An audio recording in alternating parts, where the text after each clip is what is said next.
Peça a Ele para comunicar essa urgência ao teu coração, para que você não se perca nessa trajetória, nessa peregrinação. Olhe para isso, veja, há uma urgência. Não há nenhuma outra obra maior do que essa para Ele, buscar a noiva. Não me assentarei, não comerei, enquanto eu não expuser aquilo para o qual fui enviado. Ele estava lá para buscar Rebeca, ele não estava lá para sentar no banquete. Esse não era o seu objetivo. Meus irmãos, é apenas uma linda história. Não comerei enquanto não expuser o propósito a que venho. Não comerei, não há distração, não há nada que possa mudar o seu objetivo. Irmãos, isso me alegra, isso constrange o meu coração, e deve constranger o seu também, porque o Espírito Santo foi enviado para nos buscar. Cristo foi enviado para nos salvar, e Ele foi enviado para nos buscar. Então, se Ele habita dentro de mim, se Ele habita dentro de você, nós podemos ter uma grande alegria nessa noite, de poder dizer em alto e bom som, que Ele nos alcançou. Se Ele nos alcançou, se Ele nos convenceu, lembra, Ele convenceu Rebeca, o Espírito Santo nos convenceu. A nossa situação é o que? Convenceu do pecado, da justiça e do juízo. Vamos apenas olhar isso. Se o Espírito nos convenceu, Ele nos habitou.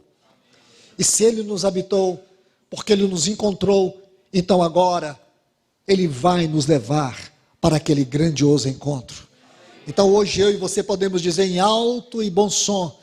Vamos pensar assim, se alguém me pergunta, para onde você está indo? Se eu te pergunto, para onde você está indo? Você vai dizer, eu estou indo me encontrar com Cristo. Cada dia tem que ser esse sentimento no meu coração. Eu estou a caminho do grande encontro da minha vida.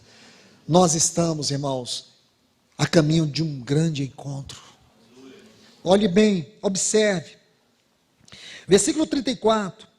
Então disse, sou servo de Abraão. Aí ele diz, o Senhor tem abençoado muito meu Senhor. Versículo 35. Ele se tornou grande. Ele está dando um testemunho de Abraão. Deu-lhe ovelhas, e bois, e prata, e ouro, e servos, e servas, e camelo, e jumento. Sara, mulher do meu Senhor, era já idosa quando lhe deu à luz um filho. Agora veja que testemunho ele vai dar de Isaac. Porque agora ele vai pegar todo o testemunho de Abraão e vai colocar sobre Isaac. Aí ele diz, um filho, a este deu ele tudo quanto tem. Rebeca estava ali ouvindo tudo isso. Aqui você vai colocar um texto que está em João capítulo 15, o versículo 26.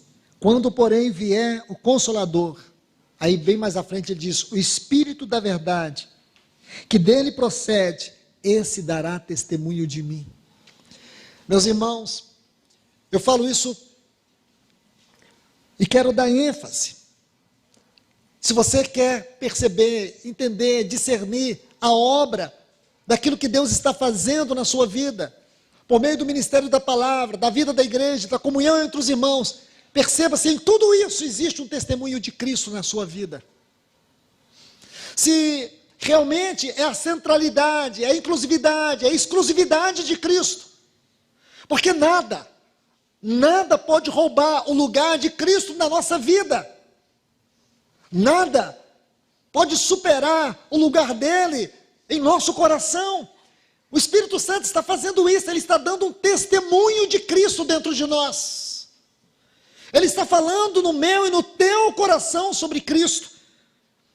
O Espírito Santo é a pessoa na qual o Pai e o Filho se encontram. Eu disse isso para vocês há pouco. E agora, ele está dando um testemunho do Pai e do Filho.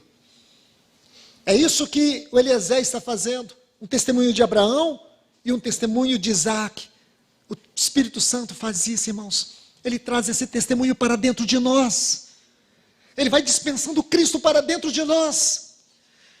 Ele vai ganhando o nosso coração à medida que Cristo vai sendo derramado, à medida que Cristo vai sendo dispensado, à medida que Cristo vai sendo revelado. Nós carecemos disso a todo tempo. Este é o assunto no qual o Espírito Santo está ocupado o tempo todo. Testemunhar Cristo na nossa vida. Deixe-me colocar mais um texto aqui. Capítulo 16, versículo 13 do Evangelho de João. Nosso amado Senhor vai dizer assim, João 16, 13. Quando vier, porém, o Espírito da verdade, aí ele diz assim, ele vos guiará a toda a verdade. Irmãos, lembre-se, verdade no sentido conceitual, espiritual, não é uma verdade qualquer. Você não pode estudar a palavra verdade baseado no Ruais ou qualquer outro dicionário. Esta é uma palavra que para nós ela tem um sentido singular. Verdade para nós é aquele conceito, é o conhecimento que Deus tem de si mesmo. Verdade é o conhecimento que Deus tem de si mesmo. E quando Deus ele se conhece plenamente, ele se conhece perfeitamente, e esse conhecimento que Deus tem de si mesmo, gera, a partir daí, uma realidade de glória, que é eternamente semelhante a Deus. É aí que nasce, ou, essa palavra é muito perigosa colocar aqui, porque alguns podem deturpá-la, mas aí, você percebe que esse conhecimento que Deus tem de si mesmo, Deus gera uma imagem eternamente semelhante a Ele mesmo. Isso parece ser apenas conceitual, porque até onde nós conseguimos enxergar, até onde nós conseguimos andar, a grandeza disso é muito maior, porque verdade é uma outra faculdade, assim como comunhão é uma outra faculdade, é uma outra universidade dentro da Trindade, que um dia nós iremos estudar por toda a eternidade. Nossa verdade não é a verdade do mundo. Nossa verdade não está baseada no conceito do mundo. A nossa verdade está baseada no conceito daquilo que é a Trindade. Tem a ver com o conhecimento que Deus tem de si mesmo. E ao conhecer a si mesmo, Ele se conhece eternamente, perfeitamente, plenamente. E Ele gera uma imagem que é eternamente semelhante a Ele mesmo. Esta imagem é o seu Logos. E este Logos, ele veio e habitou entre nós, cheio de graça e de verdade. Foi aí que a verdade desceu. A verdade, ela desceu na encarnação em Jesus Cristo. Por isso ele disse, eu sou a verdade. A verdade para nós é essa. Agora você consegue entender esse texto à luz desta revelação? Esta é a verdade, ele é o Espírito da verdade. Essa verdade para nós, ela não é meramente, ou não pode ser meramente conceitual. Essa verdade para nós, ela é uma realidade eterna. Isto é, essa verdade é a realidade eterna. Então, quando ele diz o Espírito da verdade, ele é o Espírito da realidade daquilo que é a Trindade. É nesta realidade que nós somos conduzidos na comunhão da habitação dele na nossa vida. Por isso, irmãos, não há lugar para a pobreza espiritual no nosso meio, não pode haver. Não pode haver lugar para apostasia, para frieza, para indiferença, para negligência. Por quê? Porque esse nobre, zeloso cavalheiro que é o Espírito Santo, ele está fazendo uma grandiosa obra na noiva do Senhor Jesus Cristo, que somos nós. Este é o processo, esta é a caminhada, este é o seu movimento, é isso que ele está fazendo.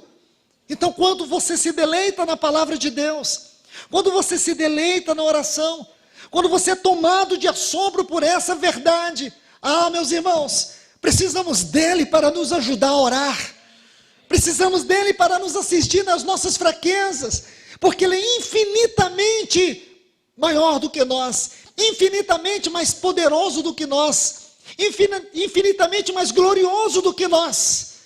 Mas mesmo assim, ele foi dado pelo Pai, porque o Senhor Jesus Cristo rogou para que ele viesse nos habitar. O Pai enviou o seu fiel amigo, conselheiro.